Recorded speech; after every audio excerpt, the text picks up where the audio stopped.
Chers Parisiens, voici qu'il nous est demandé de voter la stratégie de résilience de la ville de Paris 2024.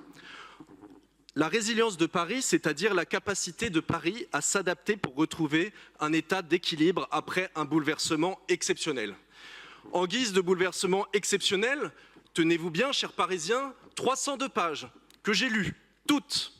Eh bien, en 302 pages, patatras, pas une seule fois n'est évoquée la disparition du 14e arrondissement de Paris. Et oui, Madame la maire, en 10 ans, l'équivalent de toute la population du 14e arrondissement a quitté Paris.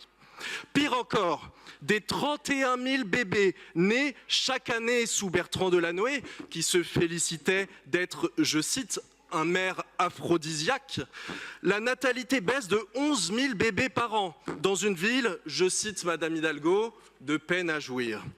En 302 pages, pas une seule fois n'est faite, pas une seule, la mention des Bois de Boulogne et de Vincennes, alors qu'ils représentent à eux seuls 25% de la surface de Paris et qu'une mission a proposé récemment d'en faire des territoires zéro carbone.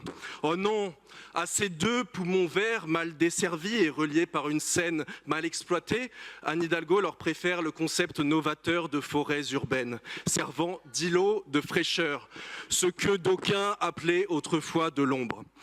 En 302 pages d'ailleurs, pas une seule fois n'est faite la mention du mensonge des 170 000 arbres de plus promis par Madame Hidalgo. Pire encore, le fichier de la liste des arbres de 2020 que j'ai sadiquement conservé sur mon ordinateur montre, comparé avec celui de 2024, que la réalité des nouveaux arbres est 28 fois inférieure aux promesses électorales.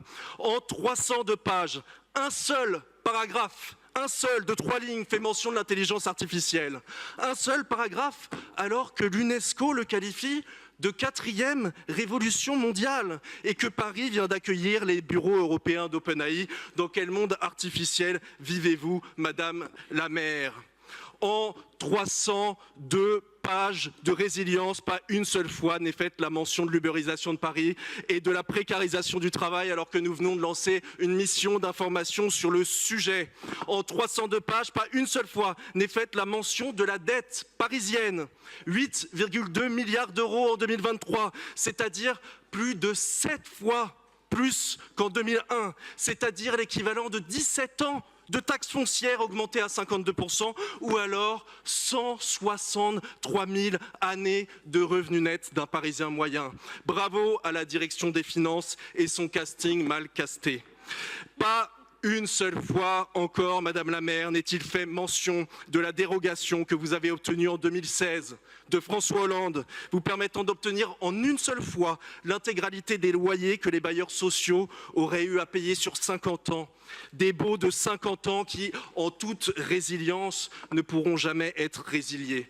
1,2 milliard d'euros volés aux Parisiens du futur. Chers enfants, il vous faudra attendre les années 2070 pour que la ville de Paris recommence à toucher les loyers de ses logements sociaux.